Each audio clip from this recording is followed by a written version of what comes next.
설마 이게 내리겠어? 네. 올해 다 지나갔는데 내년 상황 보지 않을까 싶었는데 의외로 2달 연속 기준금리를 내려서 이제 기준금리가 3%가 됐습니다. 그렇죠. 2달 연속으로 내린 게 15년 만이라고 합니다. 네. 15년 전에 무슨 일이 있었냐 생각해 보면 글로벌 금융위기 때 그렇죠. 연속으로 내렸고요. 그렇죠. 그 이후로 연속으로 내리지 않았는데 지금 연속으로 내렸다는 얘기는 경기가 그만큼 좀 안 좋지 않느냐. 한국은행 그렇죠. 입장에서는 수출도 안 좋고 내수 경기를 살리기 위해서 좀 극단적인 카드를 좀 꺼내든 것이 아닌가 하는 생각이 들고 이게 한 번으로 그칠 것 같지는 않고요. 좀 어려워도 집값은 오릅니다만 또 뭐 경제 위기가 온다든지 그렇죠. 굉장히 어려운 상황이 된다면 집값도 떨어집니다. 그래서 집값은 상관없이 금리가 내리면 무조건 올라라는 공식은 좀 곤란할 것 같고요. 일단 경제가 시청자 여러분 안녕하십니까? 굿모닝 인포메이스 경제온풍 시작합니다. 부동산 시장의 냉각기는 지금 이제 시작하는 걸까요? 아니면 좀 조만간 다시 복구가 될까요? 너무 궁금합니다. 김인만 부동산 연구소 소장님 모시고 얘기 한번 들어보겠습니다. 어서 오십시오. 안녕하세요. 제가 뭐 냉각기라고 표현을 했는데 냉각기가 맞는지 잘 모르겠고 일단 소강 공개는 맞는 것 같죠? 예, 맞습니다. 예, 뭐, 어떻게 일단 한 달간 아파트 동향을 좀 살펴보면 좀 가늠할 수 있을 것 같은데요.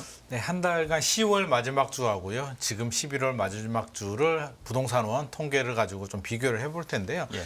주간 매매 가격 지수 변동률입니다. 그러니까 제가 항상 강조드리지만 자동차 속도하고 똑같다. 상승 속도가 얼마나 올라가고 내려가느냐를 보여주는데 예. 10월 마지막 주가 0.08%였습니다. 이게 주간 변동률이니까 이제 1년으로 따지면 곱하기 52를 하면 되는데 그렇죠. 이번 11월 마지막 주는 0.04% 상승률이 반토막이 났습니다. 네. 속도가 이제 반으로 줄어들었다는 얘기고요. 수도권 지역은 0.05에서 0.01%. 수도권이라고 하면 서울, 경기, 인천 지역이 포함되니까 서울을 제외하면 경기, 인천 지역의 하락폭이 훨씬 더 크다는 것을 우리가 좀 알 수가 있고요. 그렇겠네요. 지방은 마이너스 0.03에서 한 달 만에 마이너스 0.05%. 네. 지방은 또 하락폭이 확대가 됐습니다. 그 얘기는 서울, 수도권 지역, 지방 할 것 없이 모두 다 좀 식어가고 있다라는 좀 생각이 드는데 우리 심리를 알아보는 지수가 있거든요. 매매 네. 수급 지수가 있습니다. 예.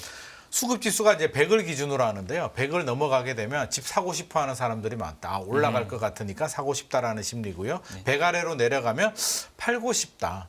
더 이상 안 오를 것 같아라는 심리를 보여주는데 계속 100 위를 보여주고 있었거든요. 사고 싶다는 사람이 많았는데 21주 만에 99.9 살짝 내려오긴 했는데 뭐 큰 하락은 아니지만 팔고 싶어 하는 사람이 이제 살짝 더 많아진 상황입니다. 그래서 심리적으로 본다면 굉장히 좀 위축이 되어 있는데 통계는 통계잖아요. 이게 네. 평균을 내버리니까 반평균이 80이라고 해서 내 성적이 80이 안 될 수도 있죠. 지역별로 다른 말씀이시죠? 60점이 될 수도 있고 뭐 90점이 될 수도 있기 그렇죠. 때문에 지역별로 본다면 한강벨트, 강남 3구, 용산구 지역으로 보면 여전히 신고가는 나오고 있습니다. 거래량은 줄어들었으나 가격은 떨어지지 않고 있고요. 제가 며칠 전에 노원구에 이제 임장 다녀왔습니다. 노원구 상계동에 다녀왔는데 대출 규제에 직격탄을 받고 있습니다. 강남 같은 경우는 대출 규제가 나와도 어차피 대출이 잘 안 나오기도 하고요. 예. 대출이 안 나와도 살 수 있는 분들, 필요한 분들이 구입을 한다면 서울 외곽 지역들 같은 경우는 대출 규제, 강남을 잡기 위한 대출 규제가 직격탄을 맞아서 거래가 뚝 끊어졌다고 합니다. 아예 문의 자체가 없는 상황이라고 하니까 네.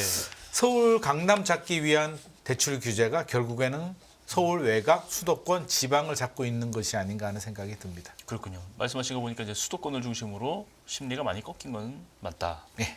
그런데 내년 전망을 한 조사표를 갖고 오셨는데 이걸 보면은 내년에는 집값이 오를 것이라는 전망이 조금 무세하네요.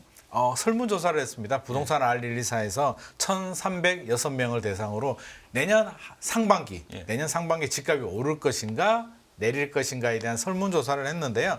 올라갈 것이라는 상승 전망을 하신 분들이 32%, 25%는 떨어질 것 같아. 나머지는 부합이다. 잘 모르겠다라는 답변을 줬습니다. 그러면 상승이 살짝 더 많긴 합니다. 뭐 절대적으로 많은 건 아닌데 이게 우리 한 분기 전에 3분기에 조사했을 때는 상승 전망이 35.4%였거든요. 상승 전망이 좀 줄어들긴 했네요. 살짝 좀 줄어들었습니다. 그래서 우리가 이렇게 설문조사하면 저도 마찬가지지만 내년도 상반기를 전망하면 내년도 상반기에 무슨 변수가 있을까를 고민하는 게 아니라 지금 분위기를 사실 반영이 되는 거거든요. 그렇겠죠. 그래서 왜 상승이라고 생각을 생각을 하냐라고 물어보니까 이유가 핵심 지역, 이제 강남을 말하는 거겠죠. 예. 강남의 아파트 가격은 계속 올라갈 것 같다라는 답변이 32.7%로 가장 많았고요. 금리 내려가지 않느냐, 금리 내려간다. 그리고 급매물 위주로 실수요자들은 계속 사고 있다.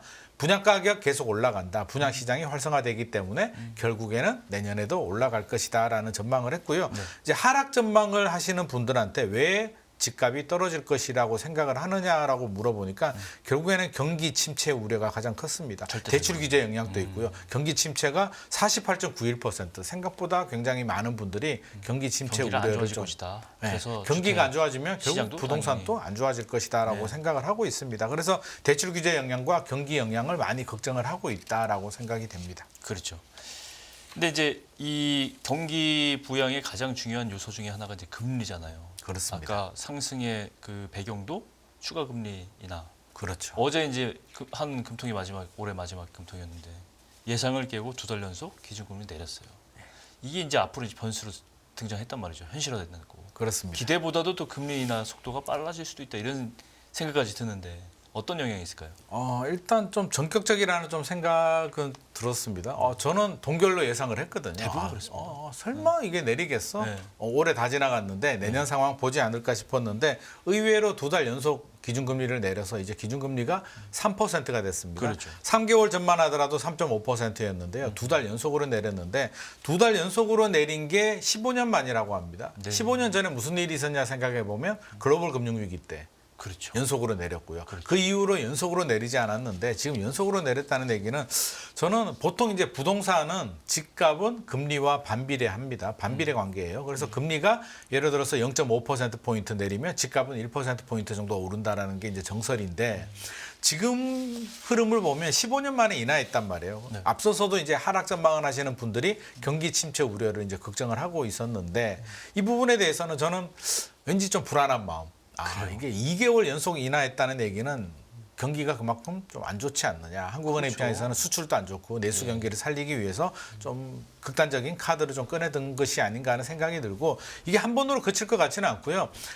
골드만삭스에서 전망하기로는 내년 되면 한국의 기준금리는 2.25%까지는 내려갈 것이다라고 전망을 했고요. 제 생각에도 한 2% 중반대까지는 충분히 내려갈 것 같습니다. 두세 번 정도 금리 인하가 더 예정되어 있기 때문에 지금 당장은 우리가 좀 체감하기는 어렵습니다. 은행에 가보면 대출금리는 실제로 잘 안 떨어졌습니다. 가상금리 여전히 견고하게 유지가 되고 있는데 내년 상황이 되면 2.75, 2.5%까지 내려오고 은행 창구에서도 이제 영업 실적을 채우기 위해서 적극적인 영업을 한다면 저는 대출 금리가 내년에 한 2분기부터는 좀 우리가 체감할 수 있는 수준으로 떨어지리라고 생각을 하고요. 그렇게 된다면 투자 심리도 좀 개선되지 않을까 생각이 됩니다. 근데 말씀하셨던 것처럼 이게 두 가지를 복합적으로 갖고 있어요. 그렇습니다. 경기가 많이 안 좋기 때문에 금리를 빨리 내릴 수밖에 없는 환경이 되면 부동산 시장의 유동성이라는 게 이게 제한이 돼 있잖아요. 제한적이죠. 그리고 부동산이 만약에 경기가 안 좋아도 뭐 금리가 어떻게 해도 집값은 오를 수는 있는데 전제 조건이 있습니다. 이 경제라는 실물 경제의 판이 흔들리면 안 되거든요. 근데 좀 어려울 수는 있는 것까지는 괜찮은데 좀 어려워도 집값은 오릅니다만 좀 어려운 게 아니라 판이 흔들려서 뭐 경제 위기가 온다든지 굉장히 어려운 상황이 된다면 집값도 떨어집니다. 그래서 집값은 상관없이 금리가 내리면 무조건 올라라는 공식은 좀 곤란할 것 같고요. 일단 경제가 힘들더라도 그래도 잘 버텨준다는 게 좀 전제 조건이 돼야 될 것 같습니다. 그렇군요. 이제 개별적인 이벤트들을 좀 봐야 되는데 제일 먼저 떠오르는 게 이제 1기 신도시 재건축 선도지구 얘기입니다. 네. 일단 선정이 됐죠. 선정이 됐습니다. 한 3만 6천 가구 정도. 정확히는 3만 5,897 가구가 선정이 됐습니다. 당초 예상은 2만 6천 호에서 3만 8천 호까지 선정이 될 것이다라고 했는데 생각보다는 좀 많이 선정이 되긴 했고요. 일기 신도시가 5개잖아요. 분당, 일산, 평촌, 중동, 3번 5개인데 하나씩 살펴보게 되면 분당 신도시는 8천 호가 지정이 됐습니다. 3개 구역이 지정이 됐는데요. 주로 시범단지 쪽에 이제 많이 집중이 됐습니다. 샛별마을이 지정이 됐고요. 양지마을, 시범단지, 우성 이 3개 단지가 지정이 됐고요. 일산 또 백송마을, 후곡마을, 강촌마을이 지정이 됐습니다. 평촌신도시는 꿈마을, 샘마을이 집중적으로 지정이 됐고요. 중동신도시는 2개 구역입니다. 삼익, 대우, 동부. 3번 신도시는 자이, 백합, 한양, 백두 이렇게 선정이 됐는데 만약에 제가 뭐 국토부 장관이거나 지자체장이어서 선정을 하라고 했다면 지역별로 좀 안배려를 했겠죠. 분당 같은 경우도 지하철역이 6개가 있거든요. 네. 야탑역이 있고 임해역, 또 오리. 시봉, 오리역은 밑에 있고요. 오리는 밑이군요. 그렇죠. 네. 뭐 서현역, 순회역, 정자역, 예. 미금역, 오리역이 있는데 북부 지역에 1개, 중간 시범 단지 1개, 밑에 남쪽에 1개 이렇게 배정을 했을 텐데 네. 이번에는 이제 그런 논란의 소지. 사실 그렇게 되면 특혜 아니냐. 왜 이 단지에 몰아주느냐. 니들 마음대로 하냐라는 비판의 목소리가 있으니까 점수로 했습니다. 동의율이 얼마나 나오느냐. 예. 주차장 대수가 몇 대가 되느냐. 기부 체납을 얼마나 하느냐에 따라서 가산 점수까지 줬는데 지금 들리는 얘기는 결국에는 기부 체납 점수에서 많이 하겠다는 단지가 결국에는 당첨이 되다 보니까 쏠림 현상이 생깁니다. 분당 같은 경우는 시범 단지에 거의 뭐 3개 단지가 다 들어갔고요. 일산 신도시 같은 경우도 역세권 주변이 빠져버리고 역세권이 아닌 단지들이 점수로 하니까. 점수로 하니까. 그렇죠. 평촌 신도시도 한쪽에 꿈마을과 샘마을이 다 당첨이 됐기 때문에 뭐 객관적이고 공정한 거는 또 박수를 받을 만합니다만 우리가 또 선도지구라는 거는 야구로 따지면 1번 타자 역할을 하는 거잖아요. 치고 나가서 경기를 살려주고 흐름을 이끌어 가줘야 되는데 랜드마크 역세권의 사업성이 좋은 곳들은 탈락을 하고 그렇지 않은 곳들이 당첨이 되기 때문에 지금 여러 가지 논란이 있고요. 현장에서도 우리 단지가 왜 떨어졌는지 점수표를 공개해달라 그러는데 점수표가 아직 공개가 안 되고 있는 상황입니다. 일단 뭐 현장에 가보셨을 텐데 현장 분위기 뭐 거의 뭐 전화통에 불나지 않겠어요? 부동산 중개사무소에서. 뭐 불이 나고요. 이제 온도 차이가 극명하게 달라지고 있습니다. 선정된 단지, 선정되지 않은 단지 네. 온도 차이가 극명하게 갈라지는데 그렇죠. 분당에서는 이제 양지마을이 당첨이 됐는데 양지마을이 역세권입니다. 순회역의 역세권 단지. 그러니까 역세권에서는 양지마을이 당첨이 됐기 때문에 많은 사람들이 시범, 뭐 삼성, 한신 뭐 이런 단지들이 유력하다고 했는데 탈락하고 양지마을이 되다 보니까 역세권에 있는 단지에 또 많은 쏠림 현상. 그렇겠죠. 하루 만에 호가가 뭐 2억이 올랐다고 하고요. 아이고. 또 당첨 안 된 곳들은 당첨 안 된 곳이 당첨될 줄 알고 계약서를 쓰려고 하다가 발표가 되니까 계약 취소하고 당첨된 단지로 급히 발길을 올리는 움직임. 전화통은 불나고 있고요. 단지별로 이게 편차가 크기 때문에 또 실망한 단지들은 우리가 왜 떨어졌느냐고 항의를 하고 있고 당첨된 단지들은 또 축제 분위기고 이게 온도 차이가 굉장히 큰 상황입니다. 뭐 일단 선도지구가 되면은 가장 먼저 그 지역 내에서는 뭐 신축 아파트로 입주가 할 수 있는 그런 일단 환경이 되고 뭐 유력합니다. 여러 가지가 있을 텐데 네. 재건축 선도지구로 지정이 되면 혜택이 있는 거예요? 얼마나 좋아지길래 이렇게 좀 몰리는 건지 일단 그게 좀 구체적으로 궁금합니다. 혜택이 있긴 한데요. 네. 저는 이 혜택을 가지고 속도가 진짜 빨리 되는 건 맞을까라는 일단 생각은 듭니다. 그래도 빨리 하기 위해서 뭔가 인센티브를 줄 거 아닙니까? 인센티브를 주는데 일단 혜택 내용을 보면 학교 문제 좀 사전에 해소해 주겠다. 그리고 부동산원, 한국부동산원 분담금 산출 지원. 그러니까 분담금을 산출하는데도 돈이 들어가거든요. 그런 네. 것 좀 돈 좀 지원해 주겠다. 동의하는데 전자 동의 방식 도입을 해서 좀 지원을 해주겠다. 그리고 또 공통적인 돈이 들어가는 부분에 대해서는 12조 원 정도 미래도시 펀드 조성해서 지원을 해주겠다. 그리고 협력체하고 뭐 설명회 개최하고 이런 내용들이 들어가 있는데 제 생각에는 정비사업, 재건축, 재개발 마찬가지인데 정비사업에서 결국에는 발목을 잡는 건 돈 문제거든요. 사업성. 추가 분담금을 얼마나 내느냐, 적게 내느냐고. 그렇죠. 이 돈 문제는 결국에는 조합 내부의 갈등, 조합과 시공사의 갈등, 조합과 지자체의 갈등이 들어가 있는데 지금 돈 문제는 싹 빠져버렸습니다. 그러면 앞으로 추가 분담금이 지금 뭐 전문가들 사이에서는 현재 재건축을 해도 한 5억 원 정도는 추가 분담금이 나올 가능성이 있다. 조합에서는 2, 3억이라고 얘기하는데 항상 조합이 얘기하면 2배 이상 좀 생각을 해야 되기 맞아요. 때문에 지금 분위기에서 5억이면 속도가 빨리 나오지 않으면 이게 10년, 15년이 걸리면 시간이 많이 길어질수록 분담금이 늘어나죠. 올라가죠. 그럼 10억까지도 올라갈 수도 있기 그러니까요. 때문에 10억을 낼 수 있는 곳들이 얼마나 될까에 대한 좀 굉장히 회의적인 반응이 있습니다. 그래서 생각보다는 속도 내기가 좀 쉽지 않을 것 같고요. 돈 문제가 걸리면 또 나이가 연세가 있으신 분들은 나는 지금 잘 살고 있는데 왜 돈을 내서 내가 이주하고 복잡하게 살아야 되느냐 반대하는 분들이 많이 나올 수도 있습니다. 그렇군요. 이 계획을 보면 2027년에 착공이에요. 그리고 2030년에 완공입니다. 네. 입주가 이제 시작된다는 건데 네. 너무 타이트하게 잡은 거 아니에요? 너무 타이트한 게 아니라 저는 불가능한 목표 아, 아닐까 그래요? 싶습니다. 왜냐하면 2027년에 착공이 들어가려면요. 분당 같은 경우는 이제 8,000세대 정도 되잖아요. 이 정도 규모가 되면 이주하는 데만 3년 정도 걸립니다. 우리 그렇죠. 헬리오시티라든지 네. 이런 단지들을 봤을 때 둔촌주공도 마찬가지고요. 이주하는 데 3년이 걸린다는 얘기는 지금 이주해야 2027년에 착공이 들어갈 수가 있는데 지금 조합 설립도 안 된 상태거든요. 우리 단계를 보면 정비 사업은 단계가 좀 많습니다. 구역 지정 정부 계획은 내년에 하겠다라고 하는데 시행사 선정해야 되죠. 시행사가 조합입니다. 조합 만드는데도 동의를 받아야 되는데 이게 선도지구 동의하고 조합 동의는 또 다른 개념입니다. 선도지구는 그냥 다 해주는 거고요. 조합 동의가 되면 이제 진짜 조합장에 대해서 평가를 하기 때문에 조합 동의 받는 것만 해도 한 2, 3년 걸릴 수도 있습니다. 그렇죠. 시공사 선정해야 되겠죠. 그렇죠. 사업 시행 계획, 또 조합원 분양 신청 받아야죠. 지자체하고 건축 심의도 해야죠. 관리 처분까지 해야 되기 때문에 특히 이제 기부 체납을 많이 하겠다는 단지가 당첨이 됐는데 막상 지자체에서 하면 기부 체납을 많이 해라고 하면 조합원 입장에서 반발하죠. 우리가 그렇게 했나? 잘 모르겠는데 대부분 조합원들은 그냥 다 동의를 해줬기 때문에 그 부분에 대해서도 갈등의 씨앗이 될 것 같습니다. 그렇군요. 갈 길이 좀 먼데요. 굉장히 멉니다. 제 생각에는 한 15년 정도 생각하고 이게 있습니다. 그냥 상식으로 봐도 2027년부터 착공을 한다는 게 이제 3년 뭐 채 안 남은 건데 네. 예?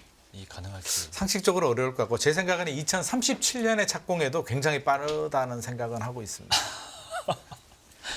하여튼 뭐 이게 잘 되면 이 일기 신도시의 뭐 재정비가 굉장히 뭐 국가적인 플랜이 될 것 같은데. 그렇습니다. 그렇죠. 뭐잘 되기는 간절하게 바라고는 있는데 여러 가지 난제는 있다는 점 말씀드리고 싶습니다. 세금 이야기도 좀 해보겠습니다. 저도 이게 좀 궁금했는데 분양권 손피 거래하면 양도세 폭탄 맞는다 이렇게 했는데 분양권 손피 거래를 이제 제한을 한다는 거는 그만큼 분양권 시장의 그 과열을 좀 막기 위해서 뭐 이런 의미도 있는 것 같은데 좀 자세히 알고 싶어요. 손피라고 한다면 이제 용어 자체가 좀 생소합니다. 예. 손피가 뭐냐, 손에 피가 묻냐라고 하는데 그게 아니고 손에 남는 프리미엄이라는 약자입니다. 그럼 누구 손에 남느냐? 파는 사람 손. 우리 분양 파는 받은 사람. 사람을 그렇죠.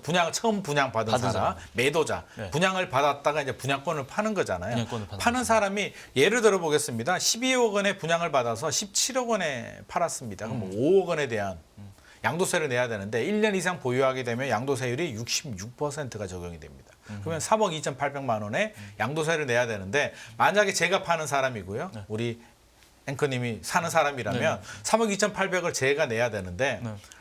서울 같은 경우는 신축 아파트가 굉장히 희소하고 또 매물이 귀하다 보니까 3억 2,800만 원 나는 내기 싫고 저한테 전가하는 거예요? 그렇죠. 우리 실장님이 3억 2,800까지 내주면 내가 팔고 안 내주면 내가 다른 사람한테 내가 PD님한테 팔아버리겠다. 그러니까 이게 분양권 그 프리미엄 자꾸 올라가면서 가격이 올라가는 거예요. 그렇습니다. 그러면 국세청에서는 어떻게 간주하냐면 제가 3억 2,800에 대한 이익을 얻었잖아요. 네. 그러면 양도 차익 5억 원에 3억 2,800만 원까지 더합니다. 그러면 8억 2,800에 대한 세금을 부과를 하거든요. 그러면 한 5억 2,800 정도 나오는데 지금까지는 이 정도만 부과를 했습니다. 네. 근데 앞으로는 이렇게 하지 않겠다. 더 많이 부과하겠다. 처음에 3억 2,800을 내야 되는데 더 늘어났잖아요. 예. 늘어난 양도세에 대해서 또 부과를 하고요. 네. 부과하면 또 수익을 보게 되죠. 그럼 그 부분에 대해서 또 부과 2차, 3차, 4차, 아. 5차까지 계속 부과해서 예. 결국에는 남는 게 없게 만들어 버리겠다. 아. 제로를 만들어 버리겠다는 겁니다. 그러면 이렇게 되면 어떤 생각을 하냐면 예. 우리 서로 이면 계약, 다운 계약을 좀 생각을 하게 되죠. 그렇겠죠. 정상 계약 하나 쓰고 뒤로는 이제 몰래 가격을 낮춰서 그 문제는 뭐 양도세가 매번 많이 나오는 안 그냥 나오게 정상거래에서도 하는데 있는 문제죠. 이렇게 조이게 되면 이제 이런 유혹에 빠지게 되니까 국세청에서도 경고를 줍니다. 야, 그렇게 하면 과태료 굉장히 부과하고 우리 특별 단속 지금 들어갈 거야. 하지 마라고 지금 경고를 줬기 때문에 한마디로 손피거래 하지 말라는 얘기고요. 사실 이렇게 하면 안 됩니다. 양도세는 자기가 양도 차익이 발생한 부분에 대해서 내야 되기 때문에 저는 합법적이고 합법도 좋고 이제 편법도 하면 안 됩니다. 그래서 합법적인 거래, 정상적인 거래를 하라는 뜻이고요. 그렇게 하는 게 맞다고 생각을 합니다. 그런데 이 가장 부동산 시장 잘 아시는 소장님이 보시기에 이렇게 해도 분명히 다른 방법으로 이거를 이득을 전가하는 일이 생길 것 같은데. 저는 아마도 걱정스럽습니다만 그렇게 될 것 같습니다. 왜냐하면 매수자 입장에서는 지금 주변 시세가 더 높습니다. 예를 들어서 주변 시세가 18억, 19억 한다면 나는 17억에 사도 돈이 남기 때문에 이렇게 한다면 그냥 현금으로 1억 줄게요. 그냥 합시다라고 할 수도 있어서 그런 식으로. 이게 그냥 완벽하게 맡기는 현실적으로 좀 어려운 부분도 있을 것 같습니다. 지금 분양권 시장도 막아야 되고 기존 주택 시장도 좀 막아야 되고 여러 그렇습니다. 가지 숙제들이 많은 상황입니다. 또 한 가지 이게 이제 아파트 공급을 늘리는 후속 대책 같은데 오피스텔 바닥 난방에 발코니 확장까지 원래는 오피스텔의 바닥 난방이 일정 규모 안 되잖아요. 안 되고 그렇죠. 발코니도 사실 불법이고 아파트가 사실 발코니 확장한 것도 원래는 원래는 불법 불법이었습니다. 성인데 맞습니다. 이게 유야무야되면서 아파트 확장은 발코니 확장은 이제 원래 합법이- 발코니가라는 게 안전을 위해서 나오는 거고 비상 대피라든가 맞습니다. 이런 거고 그리고 발코니는 이 분양 면적이나 이 측면 서비스 면적이죠. 서비스 면적이에요. 맞습니다. 공식 면적이 들어가지를 않아요. 그렇습니다. 그렇죠? 예. 관측 면적에만 들어갈 뿐이지. 맞습니다. 그렇죠. 그래서 발코니가 서비스 면적인데 확장을 허용해 주게 되면 이게 전용 면적보다 이제 서비스 면적 공짜로 얻은 면적이 내가 실제 사용할 수 있는 면적이 되니까 이제 굉장히 도움이 되죠. 그죠. 그래서 예전에 우리 25평 아파트에 들어가면 굉장히 좀 좁고 답답했는데 최근에 전용 59, 25평 아파트 들어가면 넓게 느껴지는 이유가 그렇죠. 서비스 면적을 받았기 때문에 한 평으로 따지면 한 두세 평 정도 더 넓어지는 효과가 나오거든요. 근데 오피스텔도 이제 허용해 주겠다는 얘기고요. 바닥 면적도 안 해주다가 계속 숫자를 바꿨습니다. 2006년도에는 60제곱미터, 전용 면적 60제곱미터까지만 허용을 하다가 2009년도는 85제곱미터, 2021년은 120제곱미터까지 허용하다가 지금은 다 해줄게. 발코니 확장도 해줄게. 이렇게 해주는 이유는 최근에 비아파트 공급이 많이 줄어들었습니다. 그러니까요. 아파트 공급도 줄어드는데 아파트는 어차피 시간이 오래 걸리잖아요. 예. 그러면 비아파트, 신축 빌라나 오피스텔 같은 경우는 1년, 2년 만에 단기간에 공급할 수 있는 아파트 대체제 역할을 해주는데 최근에 공급이 많이 줄어들었어요. 그래서 그러니까요. 당근을 좀 내놨는데 저는 좀 걱정이 되는 게 아무리 바닥 난방을 허용해주고 발코니 확장을 해도 최근에 왜 공급이 안 되냐라고 물어보면 결국에는 전세에서 문제를 좀 찾을 수가 있습니다. 전세가 역전세, 깡통전세 우려 때문에 전세가 맞춰지지 않고요. 최근에 허그에서 공시가격 150%까지 보증을 해주다가 126%로 내렸고요. 앞으로 112%까지 더 내리겠다. 왜 자꾸 보증을 많이 해주니까 손실이 발생하니까 그렇지. 문턱을 높이거든요. 예. 높이는 만큼 역전세가 생기고요. 역전세가 생기면 전세가 맞춰지지 않고 전세가 맞춰지지 않으면 신축 빌라, 오피스텔의 분양이 어렵습니다. 왜? 마케팅을 그렇게 하거든요. 전세 가율이 높기 때문에 예를 들어서 분양가가 3억이면 2억 7천 전세에 맞추면 3천만 원으로 투자할 수 있다라는 마케팅을 사용을 그렇죠. 하는데 전세가 맞춰지지 않으면 공급을 할 수가 없죠. 그러면 아무리 바닥 난방을 해줘도 발코니 확장을 해줘도 현실적으로 공급하기는 좀 어려운 부분이 있기 때문에 결국에는 둘러서 결국에는 전세 시장을 정상화 시켜줘야만 비아파트 공급이 늘어날 수 있을 것 같습니다. 아니 오피스텔을 아파트처럼 만들어주면 쉽게 얘기하면 만들어주면 아파트에서 수요를 공급이 안 되는 거를 오피스텔 공급을 늘려서 수요자를 충족시키게 돼. 이게 단순한 논리긴 한데. 그렇죠. 그런 네. 논리입니다. 근데 이면에 보면 사실은 이 문제보다는 전세 가액 뭐 가액 보증하는 거 낮춰주고 이런 문제들이 있기 때문에 그런 문제도 이제 선제적으로 해결을 해줘야 되는 문제고요. 이거는 뭐 당연히 이렇게 해줘야 되는 문제인데 그럼에도 불구하고 오피스텔은 관리비도 높고 네. 또 선호도 차이가 있기 때문에 완벽한 대체제가 되기는 좀 어려울 것 게다가 같습니다. 오피스텔은 빠지는 면적이 많잖아요. 그렇죠. 아파트에 비해서. 전용률도 떨어지기 전용률이 때문에 떨어지니까. 이런 문제들을 생각해 본다면 완벽하게 아파트의 자리를 차지하기는 좀 어렵지 않나 싶습니다. 그렇군요. 자, 오늘 김인만 부동산 연구소 소장님과 최근 부동산 시장 동향과 쟁점 이슈들 함께 살펴봤습니다. 오늘 말씀 고맙습니다.